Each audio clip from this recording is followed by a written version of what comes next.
आज हम अघोरेश्वर समाधि स्थल परम पूज्य अघोरेश्वर किन्नाराम जी के तपस्थली पे हम लोग वाराणसी में आए हुए हैं और यह मुख्य द्वार है जिसमें हम लोग प्रवेश कर रहे हैं।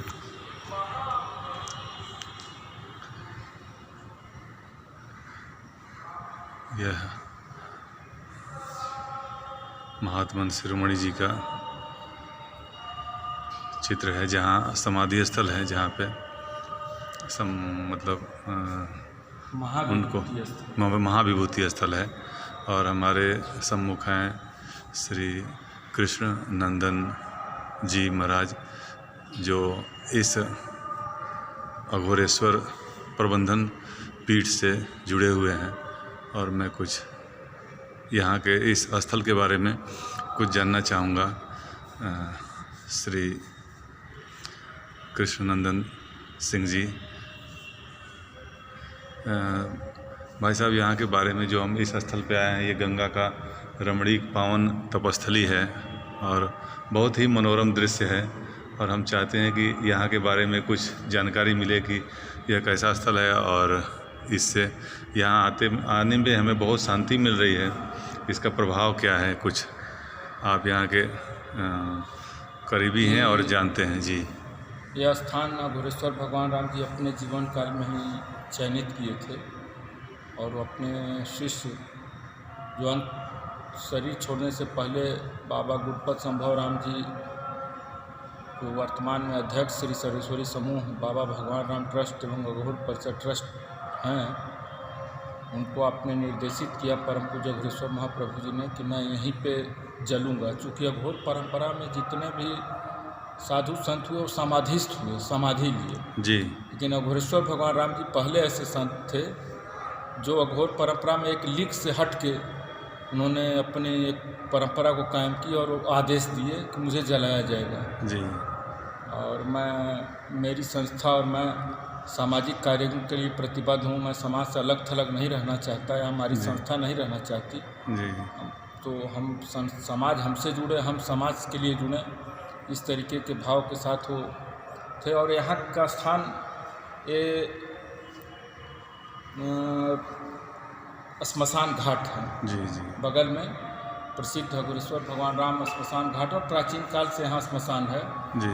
और वैसे भी ये बौद्ध परिपथ है जी। जब भगवान बुद्ध गया से सारनाथ को जा रहे थे तो यही नीचे के यही रास्ता था और सामने खिड़किया घाट है जो अभी अर्ध निर्मित था और सरकार उसको बना रही है जी। सामने गंगा जी के उस पार में बौद्ध परिपथ की जब रूट आप देखेंगे, रास्ते देखेंगे तो उसमें गया से होते हुए, पड़ाव से होते हुए मदार बंद था तक, और उसको पार करते हुए खिड़किया घाट होकर के सारनाथ को गए हैं जी। और यहाँ पर वो रुक करके कोई भी पड़ाव इसलिए नाम पड़ा कि यहाँ पर कोई आदमी गंगा जी को पार पहले नहीं करता था। विधिवत पूजन अर्चन के बाद तब गंगा जी मैया को लोग पार करते थे। यहाँ स्टे करते होंगे, रुकते होंगे। स्टे करते थे, इसलिए इसका नाम पड़ाव पड़ गया जी। पड़ाव कहा जाता है। ये मतलब वाराणसी का पड़ाव स्थल है जहाँ हम बोलते हैं पड़ाव था पहले प्राचीन काल में। जी जी। अब तो तमाम संसाधन से युक्त जगह हो गया जी। अब तो यहाँ नाव है, बोट है, स्टीमर है, गाड़ी है, ट्रेन है, प्लेन है। अब तो हेलीकॉप्टर से ठीक खिड़किया घाट पे हेलीकॉप्टर से अब आपको काशी दर्शन कराया जाएगा जी। तो इस तरीके से था, लेकिन जब पहले सब सुविधाएं नहीं थी, बैलगाड़ी का ज़माना था, पैदल लोग यात्रा करते थे, जो धर्म भीरू लोग थे जी। तो गंगा मैया को पार करने में अपना बड़ा उनको कष्ट होता था कि गंगा माई के ऊपर कैसे हम पार करते हुए जाएं। तो क्षमा याचना और पूजन बंदन के बाद ही हो जाते थे, तो यहाँ रुकते थे। इसी के नाम से इसका स्थल का नाम पड़ाव पड़ गया जी, पड़ाव पड़ गया जी। और अघोरेश्वर भगवान राम जी से स्थान को इसलिए भी चयनित किए कि बौद्ध परिपथ है जी। इसी बौद्धिस्ट इसी रास्ते से जाते हैं जो लोग महाबोधि का जो गए वो यहीं से होकर गए। इसी मार्ग से भगवान राम जी बुद्ध भगवान भगवान बुद्ध जी जो समाज में व्याप्त कुरीतियों के लिए उस समय उन्होंने जो संघर्ष किया और समाज में मार्गदर्शन दिया कुरीतियों के खिलाफ जी नया मार्गदर्शन दिए, उसी जी प्रकार से अघोरेश्वर भगवान राम जी तमाम जो आज समाज में कुरीतियाँ फैली हैं, जिसमें समाज टूट रहा है, कमज़ोर हो रहा है, चाहे वो शादी हो, हाँ ब्याह हो, मरनी हो, करनी हो, इन सब चीज़ों को अघोरेश्वर भगवान राम जी सीमित और संस्कार युक्त दायरे में रखते हुए अपने शिष्यों भक्तों का को, शिष्यों को उन्होंने मार्गदर्शित आदेश किया दिया जी। और उस पर काफ़ी बड़ी संख्या में लोग चल रहे हैं और कार्य हो रहे हैं। अच्छा अभी जो गुरुजी जिन्होंने चिता जिनकी यहाँ मतलब जलाया गया था, तो उसके पहले जलाया नहीं जाता नहीं नहीं, अघोर परंपरा में साधु को जलाने की कोई परंपरा ही नहीं थी। अच्छा, समाधि इसीलिए कहा जाता है कि एक अवघड़ लीक से हटकर, जी तो हमेशा वो लीक से हट के ही रहे। जी अब आप अघोर परंपरा में देखेंगे तो लोग खप्पड़ लटकाए हाँ, हैं नरमुंड और लेकर नरमुंड लटकाए हैं, गाली गलौज दे रहे हैं, राख जी। भभूत पोते हैं और जी। जीर्ण शीर्ण अवस्था में गांजा भांग जी, बोतल हाँ, हाँ। लेके अपने इस तरीके से गाली हाँ, देना, बकना। हाँ, मादक आप पदार्थों वहाँ का देखें, सेवन करना जी आपको लगेगा ही नहीं कि हम ना। आप अघोर जी पीठ के सर्वोच्च स्थान पे आप विराजे हुए हैं। जी तो अघोर का मतलब ही है जो घोर नहीं है, सरल है। सरल है तो एक चीज़ अघोरेश्वर भगवान राम जी अघोर के बारे में भी जो तमाम भ्रांतियाँ थी उसको भी दूर करने का उन्होंने प्रयास किया है। जी और आज के ज़माने में तो चैनल वाले और ये लोग टीआरपी के चक्कर में तमाम मुर्दा पे बैठा के फ़ोटो पैसा दे करके फ़ोटो खिंचवाना, करवाना और शूट कराना, टीआरपी बनाना, लेकिन इससे अपनी संस्कृति सभ्यता खराब होती है। और अघोरेश्वर भगवान राम जी इसके खिलाफ ही लड़ाई लड़े हैं जी और हम लोग भी इसको समाज में जागरूक करने का प्रयास करते हैं कि अघोर विधा है, एक पथ है, जी एक पंथ नहीं है, पंथ नहीं है, एक पथ है, चलने पथ का है। रास्ता है।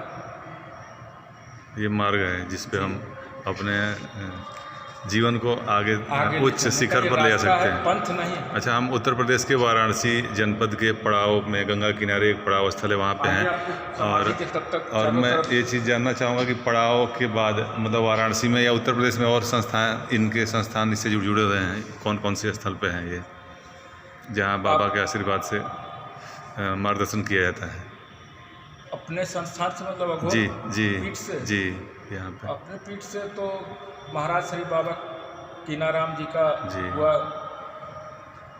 जितने भी वहाँ अघोर वाराणसी परंपरा से में। जुड़ी जी, हुई हैं जी। और अघोरेश्वर भगवान राम जी के भी बहुत से अनुयायी बहुत जगहों पे अपने अपने तरीके से शोभायमान हैं जी और अपने अपने तरीके से वो अघोरेश्वर के आदेशों निर्देशों का पालन कर रहे हैं और बड़ी संख्या में उनके भी फॉलोअर हैं। लेकिन मुख्य पीठ ये तो मुख्य यही है, मुख्य स्थल यही जहाँ है। पे वो अपने शरीर को तो विश्राम दिया, लेकिन त्याग दिए। उन्होंने कहा कि मैं हाँ, लताओं, रश्मियों, किरणों, पुष्पों, सूर्य की रोशनी, चंद्रमा, धूप, अंधेरा, छांव, हवा, पानी, सब में अब मैं व्याप्त हो रहा हूँ। आप जी। जहाँ कहीं भी मुझे खोजेंगे वहाँ मैं मैं मिलूँगा। मिल जाऊँगा।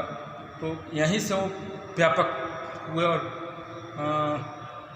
विलीन होते हुए सबके अंग अंग में, कण कण में, रोम रोम में समा गए हमारे अघोरेश्वर महाप्रभु। जय श्री अघोरेश्वर महाराज। आइए इस तरीके से घूमते हुए